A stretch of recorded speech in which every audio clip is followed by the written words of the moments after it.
live on the socials can do so. Sweet. Yeah, you never know. Zoom likes to tell me that it wants to do something new and add something at the last minute. Looks like we're fine. Okay, so we can have this conversation just two of us if we have to, but I feel certain that he'll be along shortly. So for those of you Okay. who I have not met, I'm Kevin. I'm the community guy for Sequence. I am super stoked to be joined by Brayden Bengtzen. Am I getting it? Am I close? I No, feel like I well, always I will I, respond to Bengtzen, but it's actually just pronounced Benson. Benson. Okay, Yeah, like Bensen, but simpler. yeah, I don't know who was drunk when they decided to spell it that way, but we're gonna go with it. So Well, memorable, right? It's that's like, yeah, true. you're the one. That's the that's the one where I have a somewhat unusual spelling of my last name. That's the only one I've ever known, and people are like constantly questioning me on whether or not it is accurate. And I was like, Yeah, it is.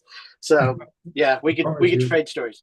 But we're here today to talk a little bit about something else, which is kind of taking the like finding stability in uh, real estate chaos, and that was a title that I coined based on a conversation with you and Ryan Enos, who hopefully will be along shortly. But really, I think that the biggest challenge that why don't we kind of start here at the top, like so.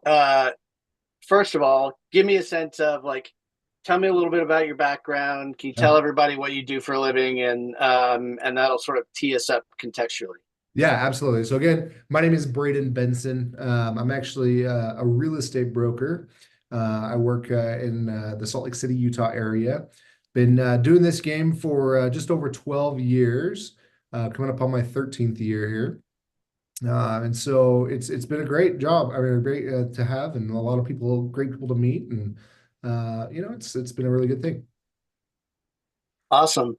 I think a pretty reasonable place to start, other than who you are. I mean, one of the things that really struck me and we have just found that like more and more real estate agents and brokers and people in Yeah. your line of work are finding what we do somewhat helpful. I won't. We don't have to get into that directly, but I did want to mention it because it speaks to the fact that you guys wear a lot of hats. You're pulled in a lot of different directions. You juggle on a regular basis. Like, what are what are how are things going for you right now, generally speaking, with all the things that you have on your plate, and what do you have to be mindful of in that way? Yeah, I mean, honestly, so I'm not surprised that agents are finding sequence with you guys. I mean, it's an insanely amazing tool for what agents need in their finances, especially because most agents, don't necessarily operate like on a team or anything like that. A lot of them are just single operators, and so they've got to, they don't have to like have perfect business finances, if you will, but and so I mean that's one of the things that I mean I've been looking for something like Sequence since 2016 when one of my real estate coaches told me, hey, you need to operate your money like this. So, it's when I came across you guys, it was a no-brainer for me. But um, with operating your business finances and your personal finances and budgeting and everything like that. I think it's awesome.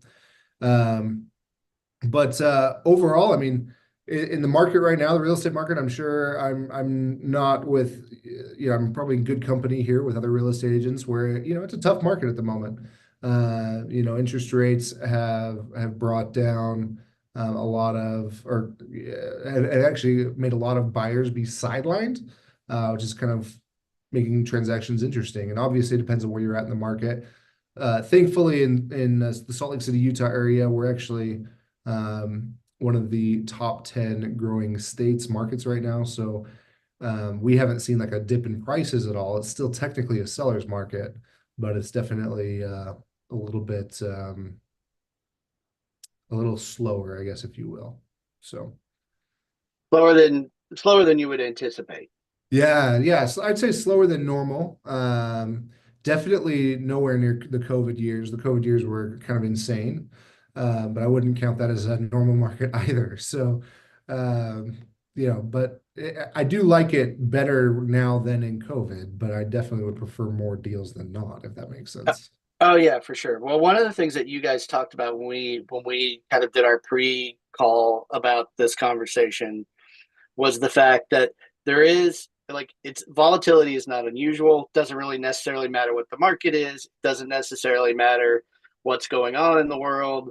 There may be some seasonality at play, but I think that what I remember from one of the things I remember from that conversation was this idea that like some people think, oh, being an agent is actually pretty straightforward and kind of easy and fun, and you just go sell houses or whatever.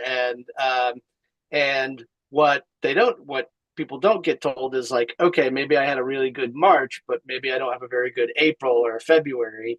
Like, how do you anticipate that volatility where you can, and how do you try to buttress your business from, the peaks and valleys of the natural deal flow? Yeah, I mean, you hit it on the head. I mean, I fell in the same trap when I first got started. I was basically fresh out of high school when I started my real estate school, and I was like, oh, one of my best friend's dad was a real estate agent, and he was always around. So I was like, oh yeah, like, this is awesome. This is a cool little job. But when you actually get into it, you got to realize that being a real estate agent is actually literally like a business. Like it's not like, a lot of people think, oh, I'm gonna get my license, and then all of my friends and family are just gonna come to me, and just people that I know they're automatically gonna use me as an agent, go show some houses, go look at a lot of cool houses, and we'll get them to the end. But in reality, I think there's like a 90-95% failure rate for real estate agents in the first 5 years. And it's for a reason. I mean, it's a lot of work. You have to, constantly lead gen, do marketing, and that's probably one of the biggest things that I've seen as well is it's the agents who, the agents are like, oh no, I don't have any business this month, and so they spend a lot of time marketing and a lot of time working their leads, and then they fill up their pipeline really good. But then the problem is that because their pipeline is so big at the moment, then they like stop marketing, they stop doing lead gen or stop working their leads, which then they work all the pipeline, and then once the pipeline's gone, it's like, well, now I have the issue of, well, now I don't have business again. So one of the biggest things I would say to flatten those peaks and valleys a little bit is make sure that you're constantly marketing, constantly doing lead gen, constantly following up with your past client sphere. Whatever playbook you are running in your business, there's tons of different ways to do it. You just got to make sure to always do that instead of just do it when times are slow, if that makes sense. Yeah, 100%. Well, and I would imagine that it's like it probably only takes one of those really slow months to. There he is. Hey, Sorry, Ryan. Ryan. Ryan was having a hard time with the link, so I'm gonna just pin Pivot you to real the quick. phone. The computer let me down. I don't know what's going on. My Zoom like wanted to restart and all this stuff. Sorry, guys. Oh yeah, no worries, man. Okay, thank you for being here, Ryan. Um, One of the things we're not too far in. Brayden and I just I'm gonna briefly recanvas a couple of things just to get you up Yeah. to speed. But Ryan, can you give everybody a I'm going to add a spotlight for you too. There you are. Can you do us a solid and just give us a little bit of background on what your professional history is and what you're doing? Yeah, Ryan Enos. I'm a real estate agent here in the Dallas-Fort Worth area. I've been real estate for the last 12 years. I've been a licensed broker for the last 8 of those. I run a team of me and 5 other agents here out of the Compass office in North Texas. I've been with Compass Real Estate since 2019. I own my own brokerage for a couple of years before that. So yeah. Awesome. And then one of the things that I tossed out to Brayden here that I'll also ask you is like, okay, we talked a lot when we sort of did our pre-meeting here about volatility. Like, what do you do to combat volatility and make sure that the down months don't kill your up months? Yeah, I mean, I think one of the things that stuck with me, have a relative, actually my wife's uncle, who is a business owner. And years ago, he weathered the financial storm. He's a builder in Colorado Springs, actually. And his company was one of the few that weathered the financial crisis in '08 and came out better on the other side. And this was years ago when I was getting first started in the business. And I was like, just talking to him over a drink at dinner. And I was like, how did you guys survive when everybody else got taken out by that? And he said, hey, I think it's really simple. When things are good, you plan for when things are bad. And when things are bad, you plan for when things are good.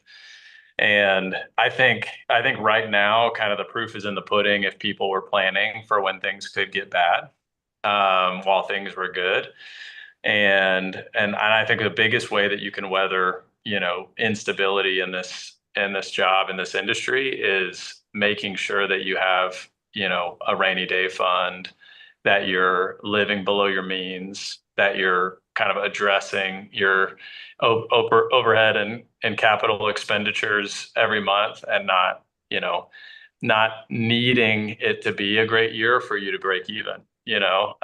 So the agents that are able to do that, who are able to plan ahead, I think are able to weather this and actually come out stronger on the other end because we can stay on offense. The ones that didn't do that are on their heels right now and they're panicking. And I feel bad. I mean, I feel bad that that is the case. Nobody wants to say, it's a tough year in real estate, but I think this year is proving to be one of the more difficult ones in the last few decades. Yeah, I can imagine. At the very least, unpredictability can make things a little bit challenging for you guys, and certainly for whatever families who are trying to plot moving from one place to another, coordinating that with schools and lives and whatnot, can get a little bit complicated. Okay, so let's talk a little bit about some of the things that roll up into your typical budget. I don't think I've asked you guys this before, but I am really curious. And we don't have to get super in the weeds over it, but I am interested, like in a general sense, like what are the things that you want to make sure, if you're an agent, that you're bearing in mind to keep you in the fairway, to use the golf analogy. So yeah, I mean, basically, at least for me, some of the things that we budget for is obviously like office space, um, and not a. I'm definitely one of the people who work better in an office. I do not work well at home. I've got a lot of young kids that I feel pretty guilty when they're always running into the office and say, "Dad, come play with me." So, anyways, that's one of the things that I mean, one of the great reasons why I actually got into real estate is because you have a little bit more time freedom sometimes. But so it allows you to do that a lot. So, but when it's time to work, it's time to work. So that's what I do personally. Obviously, tech stack is a big one. And so whatever technology you're using to make your, for systems, to make your transactions from contract to close, or, lead gen or marketing, following up with clients, stuff like that. Obviously marketing as well. Those are probably the biggest ones, at least for me, that I can think of off the top of my head there. I mean, besides, actually, this is probably the biggest one for most real estate agents is taxes. Is actually budgeting for your taxes, setting that as a side rather than like, hey, this giant income comes in, it's like, well, can't use all that. So make sure to put that aside as well. But anyways, Ryan, what about you? What are some other ideas you have? Yeah, all of that's real. Big time. Yeah, setting taxes aside up front is huge. I mean, other ones that I think about, I pay a bookkeeper, tax Yeah. strategy firm that kind of takes care of things for me on that side. And then I have an employee as well, kind of a chief of staff admin role that I have on payroll. So, planning for overhead, planning for even bonuses as well for her, kind of so our incentives are aligned, Yeah. are all kind of in that for me as well. And are you guys using this is not intended as a plug, but it's something that we end up talking about a lot. Budgetary wise, are you guys both using profit first? Loosely. Yeah. Okay. Yeah. Yeah. Kid. and I say loosely just because I think I read the book, and before I ever started using Sequence, I read that book. It was probably 5 or 6 years ago now, maybe. Yeah. And just the premise of like you gotta take profit off the top first. Like you have to pre-plan for profit, and then work backwards into everything else. I do use that. And I've been using Sequence for that. So, uh, yeah, no, I don't know if I like, it's been a long time. I don't know if I like fall into the rest of the buckets of what he suggests anymore. So I wouldn't claim to be like a purist, but that Sure. has stuck with me. Yeah. Well, and some of them I think are just frameworks, right? That are designed to hopefully put you into good habits. And, at the very least, I do think that they're because and based on what you told me before, tell me if I'm insane here. Like some of you guys, even if you're working for large corporations nationally, are essentially operating as, like sort of like a sole proprietor with some extended support. So if you're not making sure that you're paying yourself early in that process, it's pretty easy to kind of get caught up and just forget to do it. And I think a lot of entrepreneurs feel that way, whether they're in real estate or something else.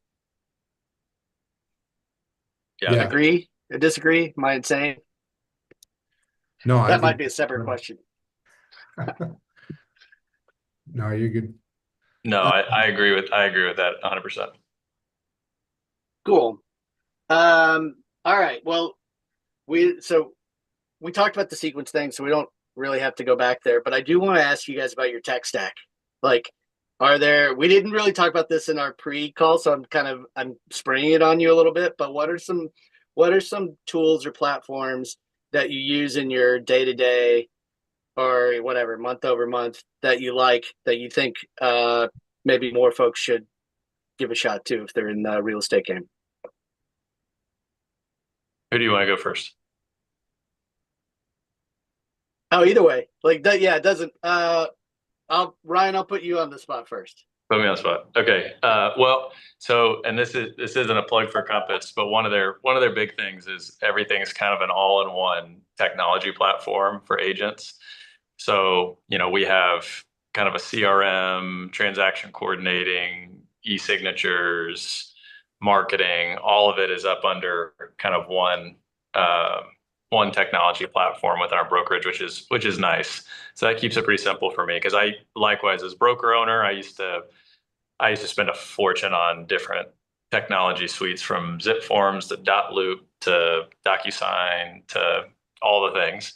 Been there, done that. I will say this: I have played and am using more and more. I use ChatGPT like all the stinking time right now.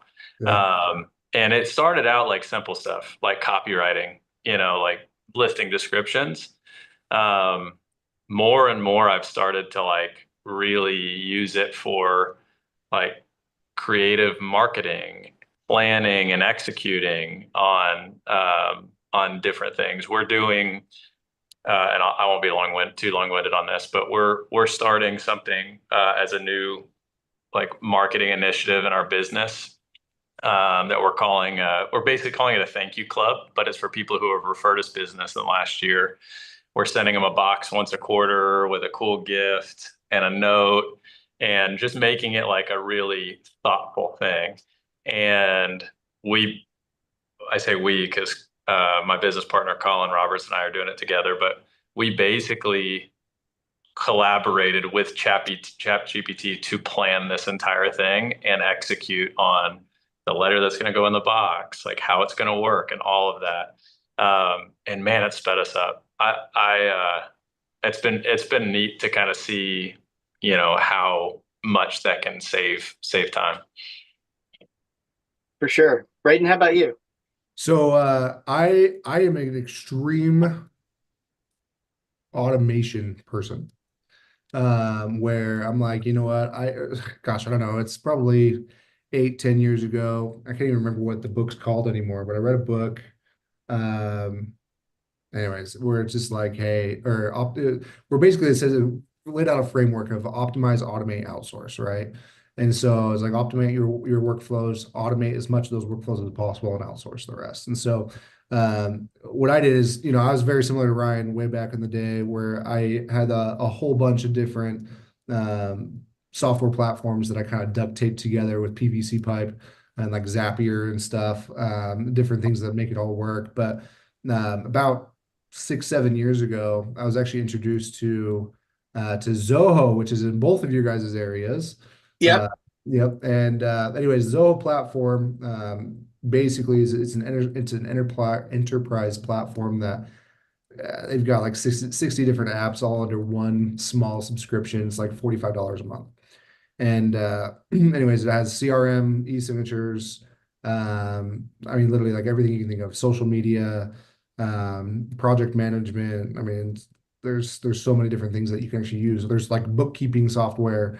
I mean, tons of different stuff that is all under there. And the cool thing is what they do is they actually have like they provide you like the foundation, and then you go and customize the rest of it, like 80% of it, to be exactly what you want in your business, right? And to automate as much of those workflows as possible. So I would say 95% of my tech stack is based on the Zoho platform, which has just been absolutely awesome and a game changer between automated text messages, emails. I mean, it's just like taking transactions, literally step by step, or automated lead follow-up. I mean, it's all built into one. So it's actually been really kind of cool. Yeah, That's sounds awesome. like it. Yeah. So, and the cool thing is just something that we built out to, or, I've built out to literally be exactly what I want. It's not like, I mean, I've used like Follow Up Boss, or I've used, a handful of other products. It's like, well, you kind of got to do what their system is designed to do, right? Probably the same thing with Compass, right? He's like, if you wanted to add something different, you couldn't really add something different. And so the nice thing about Zoho is like, you can do 99% of anything you can think of. You can do it in there. So anyways, that's Awesome. what I use for my tech stuff. That's cool. Yeah, amazing. I do think that like with both of the examples that you guys have just given, like I think it speaks to the fact that so many of us, even outside of the real estate sphere, but certainly within it, like are kind of acting like CEOs in our own little areas. With ChatGPT, you don't have to be a writer if you can be an editor, and let the like early heavy lifting go to the platform, and then just clean it up and make it sound like you. And it's like you can continue to refine that ad nauseum. And with Zoho, like that's a whole galaxy of tools. So it sounds like you both have found a means to meet people where they are. And Ryan, shout out to you guys too for also doing some. This is just the community nerd in me, like doing some stuff that doesn't scale, sending out those packages and reminders that feel personal, and like little high fives, like you guys are paying attention. That's really cool. Okay. Yeah, so I have to ask you guys this feels, it's a really basic question, but I think it's also pretty important. Which is to say, like, what are some financial mistakes that you see real estate agents make? Like, we've kind of talked around that maybe a little bit to start, but I'm curious. I mean, my biggest one I'd say is people don't do or plan for taxes. It's probably the biggest one that I've seen. Government's always going to get theirs. Yeah, I agree with that. I also think you got to plan for growth, which means, you can't 50%, 50 cents on every dollar you make, you need to keep it, either set aside for taxes or for, marketing and other things. Like when agents spend every dollar they make early in their career because they're just like, oh my gosh, check out this $15,000 check I just cashed. This is amazing. I'm booking a vacation. They've just created for themselves this pattern that a lot of agents never get out of, which is they're always chasing from behind. Whereas like if you can set aside some money and allocate that for strategic growth or for marketing initiatives or things that you want to do with that money, you're going to feed your business so that you're not always chasing, and you're not going to feel like you're walking into listing appointments desperate for this commission because if you don't get it, you can't pay your bills. And I just see that over and over again with agents who are kind of in this constant like rat race of desperation, like on the hamster wheel, so to speak, because they haven't, you know, made the decision to go, okay, like I understand I just made this check and that feels great. I'm going to take half of that. I'm going to put it in the business. I'm going to decide what I want to do with that next so that now I can make the next 10 checks, you know? And I think that comes with time too, but that's common. Yeah, totally makes sense. Well, and just as a means of clear it, like you were talking about, like sort of clearing obstacles before they occur, because you know from the ebbs and flows of the business that it's going to present certain challenges, or that there are, you know, that there this where experience can help be a teacher. I do want to ask you guys about just a little bit about like working with lenders, things that folks need to bear in mind, like when you guys are like, you know, trying to figure out this is not an investment question. This is more a question of like, okay, so when you guys are setting up financing for somebody, and as part of the process, what are things that you try to bear in mind to make that go smoothly? Like, And as that can go to either one. Go ahead, Brayden. sorry, are you talking about like as far as like representing a buyer client, or what do you? I guess can you guys? Yeah, let's just like, I'm throwing it out there in a general sense, but yeah, let's say a buyer client, and trying to make sure that, like, I mean, I guess I can only speak to my experience, but and it's been a billion years since I bought a house, but I will say that, like, you know, there there were it was a very linear process a long time ago when I bought one, but it's a more the the sort of retrofitted joke that I make is that we all have 1,000 cable channels. People are remarkably sophisticated consumers of information these days, and so when it comes time to work with a lender, like, hypothetically speaking, like, what are the things that you try to bring to the table? We'll say on behalf of a client who is attempting to purchase a property, what do you try to bear in mind to help that go well? Or at least for me, I've got a handful of lenders that kind of specialize in different kind of pockets or buckets for different buyers. I mean, you have like, you know, obviously some buyers, if they're first time home buyers, will work better with one lender versus another. Or, you know, if they have a, you know, an 850 credit score and putting 30-40% down, they're going to be in a different bucket, right? And so one thing that at least that I do, that actually I've had quite a few of my lenders say, hey, you know, it's kind of interesting how much you know about the buyer's finances and like kind of what their position that they're in. When I actually like call and explain to the lender what the situation is in, but it's mainly because I want to try to hook them up with the correct lender who will be able to get them the best tools to make it as smooth as possible, to make it so, you know, give them the right program. So I ask a lot of questions up front of my clients just to try to categorize them in which bucket that I think they should go with a lender. But that's kind of what I do, at least.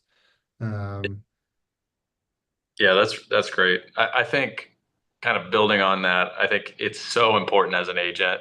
Not You don't need to be an expert in financing, but I feel like we got to know enough to be dangerous, Yes.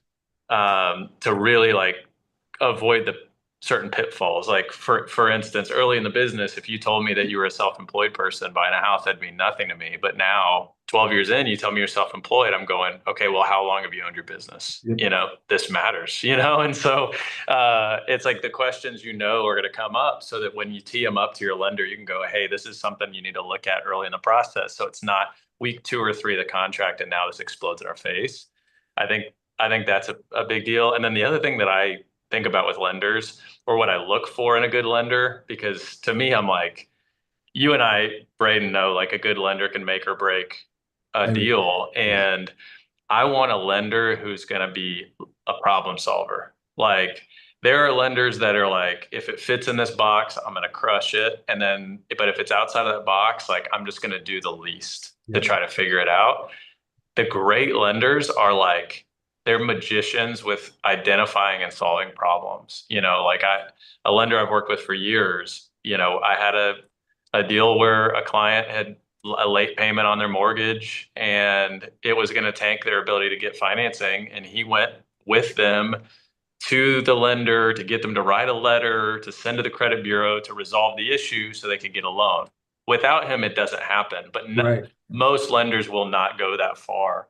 And so it's like we're in the problem solving business as agents. Like it's what we do really for our clients. Right. I want a partner. I want a partner who's going to problem solve with me. Like let's figure this thing out. No, I love that. Yeah. I'm sorry, Kevin.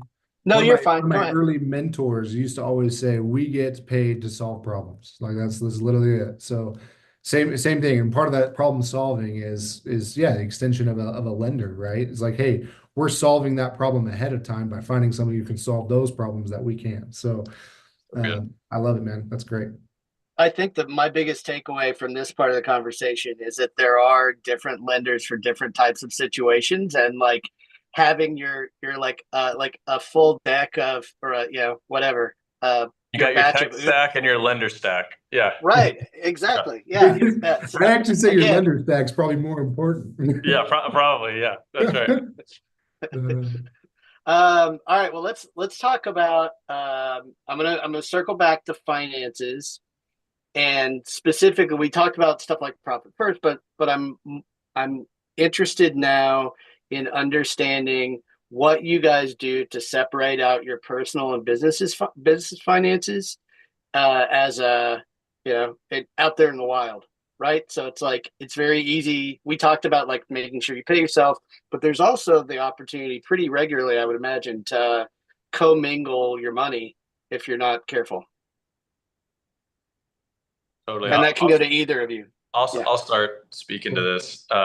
Honestly, early in my career, probably one of the number one mistakes I made along these lines was like not having a clear distinction between my business funds and personal funds. Because I think most agents get in the business and everything's just under their name and they're a sole proprietor and they haven't set up an LLC or anything like that. So yeah, I mean, I think number one, it's like if you're planning to make a career out of this, you need to form an LLC, and maybe this is where like the little asterisk goes that like speak to your financial advisor, like don't take it from me, but you need to form an entity that is your business that is separate from your personal, and largely for tax reasons. But anyway, I do that, and then I've set up payroll. I use kind of go back to tech stack. I use Of course, service called Gusto.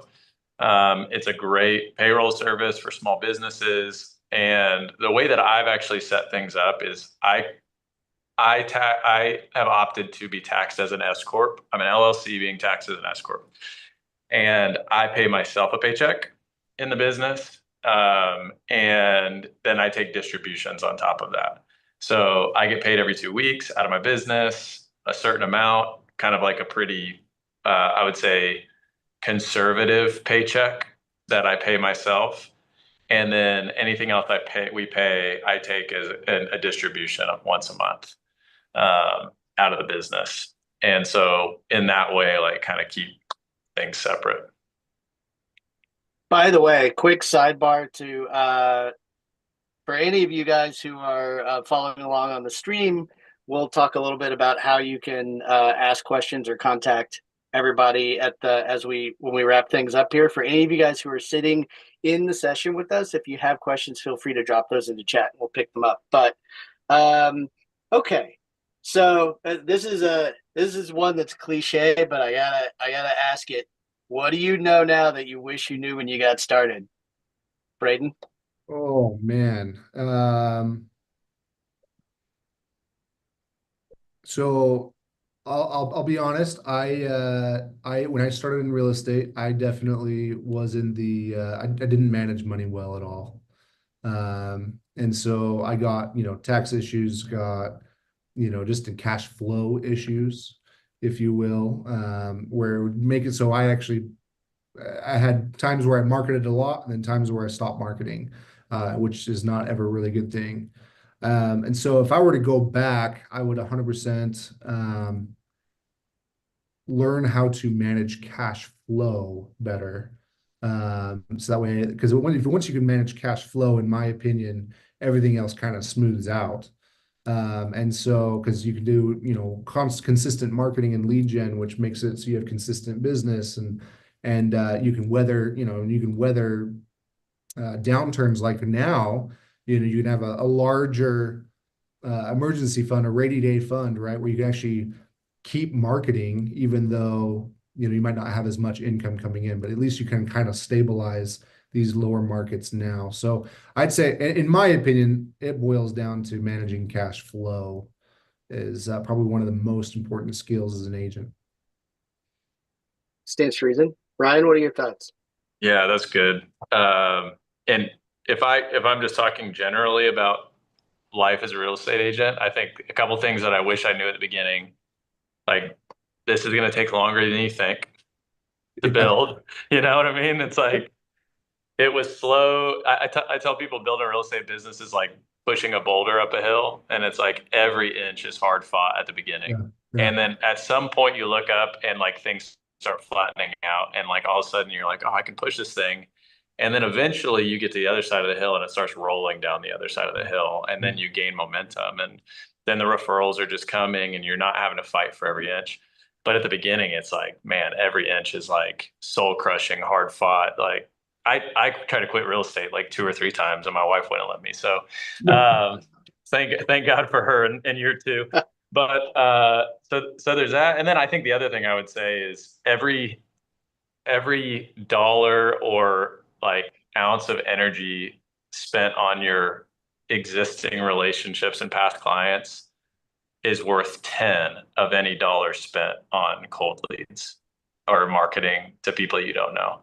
So that would be like over and over again as I like look back and do year-end reviews, and I look at the money and time and resources I spent in marketing to people who weren't existing relationships. I'm always disappointed with the results.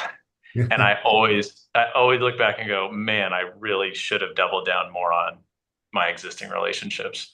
And so I would give that advice to anybody. From a cash perspective, it's a whole lot cheaper too. Yeah. And time invested, it's more rewarding. So I would tell myself that in year one, and maybe I'd listen to myself better. Yeah, if I were to tell myself 10 years ago that I'd be like eventually helping the kids and like of my clients, like I agree. I think I'd be doing more. Like it's kind of crazy to see when you get into the family, like you start getting all these different families, and it's just huge of the impact that you can make in their actual lives. It's kind of a big deal. A big deal. It's awesome. Yeah. Yeah, there's a lot to unpack here. We won't get to all of it, but I do want to ask you guys, like, in terms of scaling your business, right? So, starting out as an agent or growing from an agent to a broker or to as you take the next step up and building that book of business. And Ryan, I think your analogy about the boulder is one that is pretty relatable, like to anybody who's ever prospected anything anywhere. Like, such a huge deal. Building relationships is crazy important. But financially speaking, like, what did you guys try to keep in mind, or what do you try to keep in mind as you try to scale your business to the next, whatever the next step is? And that can go to either of you. So at least for me, what I do is so I like to keep at least 6 months worth of my budget, my monthly budgeted expenses, in an operating account at any given moment. And so when you do that, it actually kind of flattens things out and makes it so you can actually plan, right? Because if you're always trying to find the next deal or think about the next deal, you're only thinking like right here in front of you, right? You're not thinking down the road. And so when you can actually budget for those items, and so you can say, hey, if I have 6 months worth of stuff and I want to scale, I can then operate on an actual budget and modify that budget to scale or to like for more marketing, or I want to start doing client gifts, like Ryan was saying, things like that. You can actually start budgeting for, and even though you might not have it like set aside specifically for that, but if you have a good nest egg like that, you can actually kind of pull from that and then just kind of make adjustments as you go. Does that make sense? Does make sense. Ryan, what do you think? Yeah, same. That's kind of been my rule. It's funny because I had an agent come on full time a couple of years ago, and he was coming out of a different career, and he was like, "When should I make the leap?" And I was like, "When you have 6 months of at least 6 months set aside." Yeah. It's like that. I feel like that's just a good, and anybody who's done this business long enough knows, you know, there's seasonality to it. And, you could go into the winter feeling flush, and then you're going into February going, where did all my cash go? So it's like, Sometimes that, 6 months isn't enough. yeah, sometimes 6 months doesn't feel like it's enough. I've got all my anniversary, and like every birthday in our family is the Q4 of every year. Of So course. yeah, 6 months doesn't feel like You're gonna enough have all the 12 time. months going into Q4. That's right. Yeah. So I think that's big. And then I think as you have more success in the business, I think you have to be cognizant of lifestyle creep too. Like you have to kind of go, what's enough, and this is where I think automation comes in too, just to go, okay, just because I'm making more doesn't mean I need to be spending more. Yeah. And I think that's super important to go, hey, listen, I'm making double what I was making a handful of years ago. I shouldn't be spending double what I was making a handful of years ago. There's no need for that. It's not adding anything to my life. So I think that's big. Yeah, I agree with Yeah, that. I think as a society we are, and this certainly happens in professional circles too, we are being sold to often. So developing the hedonic creep or lifestyle creep is a real thing, and that's, I'm really glad you brought that point up. Okay, so I have really like two questions left, and then we'll give everybody their lives back. But generally speaking, we didn't talk about this before, so I apologize. But what do you guys think is next? Like in the industry, are you seeing some trends that you feel like you should at least keep tabs on that could make things interesting or impact the business? Oh, Brayden, I want to hear what you have to say about this. Whatever, you're just deflecting it on me. Yeah, yeah. Yeah, hot seat. Yeah, you're good, you're good. So probably the biggest trend that I've been seeing is just overall is the creation of brands within brands, right? And so and what I mean by that is, I mean, like Ryan, right? He's got this team within Compass. And I think a lot of people see like, hey, like he's with Compass, which is a well-known brand, but his brand, Enos Group, right, is what I believe it is. So is saying, hey, you know what? But that's the brand that I know, like, and trust, and then they're backed by a bigger national brand that I also know, like, and trust. And so I've been seeing a lot more teams just be as kind of dominating markets, even more so. A lot of teams are even dominating brokerages. And so it's kind of interesting that I've been seeing that route. I think there's a lot more trust in that aspect. Interesting. Ryan, what do you think? Yeah, I mean, I think there is going to be a continued consolidation of power kind of in the industry. There's a bit of I would say, if you're just looking at the brokerage landscape, it's been interesting to see this like division between what I would call like the low cost brokerage, or like the cloud brokerage, like the EXPs of the world, that are basically saying, hey, we're going to give you the basics, but we're not going to get in your way. Do it however you want, but we're not giving you a lot of value either. It's kind of like we're the Walmart, Amazon option. Yeah. And then you've got the Compasses of the world that are like we're gonna be everything for you. We're kind of bigger. We've got the whole tech suite. We've got a marketing department. And they're trying to set themselves up as kind of like the Whole Foods, and everybody in the middle seems to be getting squeezed. It's almost like you have to pick a side of that, where it's like, and I don't know where everybody is in the brokerage world, but it does seem like where you're going to get caught is if you're trying the brokerages that are trying to like straddle the fence a little bit and haven't decided where they're going to be. And then of course you've got the portals. I think that's the other part of this right now, where the brokerage I'm a part of is in pretty serious battle with Zillow Yeah. right now over inventory, and I think that continues just because I think that's just where things are headed. It'll be interesting to see kind of how all of that shakes out. But my ability to predict the future is limited. If you would have told me anything that would have happened in the last 5 years, 6 years ago, I'd have been like, you're going to tell me we went through a pandemic and then Yeah. interest rates went to Yeah. 2.9 and then, yeah, then they went up to 8 It went up and, to shot up to 8. shot up to 8. Yeah. Yeah. So I do think that, I think, I think the rising inventory is probably the story of 2025. If I had to just like put a story on real estate market 2025 and continued affordability problems. Those two headlines, I'll be interested to see how kind of all of that shakes out in the next year or two. Yeah. Oh, super, super interesting. All right. I'm going to ask you each for one resource, like whether it's a book you like or a podcast. Ryan, you can certainly plug your own. Uh, uh, but yeah, what's something out there that folks should check out if they want to have a better understanding or just a little bit of inspiration for their real estate journey? So one thing that a podcast that I've been really into the last probably year has been the Founders Podcast. So good. That's so So good. good. Yeah, it's incredible. And what's funny is I heard about it way before, like years and years ago, but never actually started listening to about it until about a year ago. And just hearing about all these mega entrepreneurs, how they went through different times, most of them hard times getting started, and just kind of the different laws that they applied to their business has been insane for mindset, at least for me. So that's one that I'd recommend to everybody for sure. Absolutely. That is a great podcast. I second that.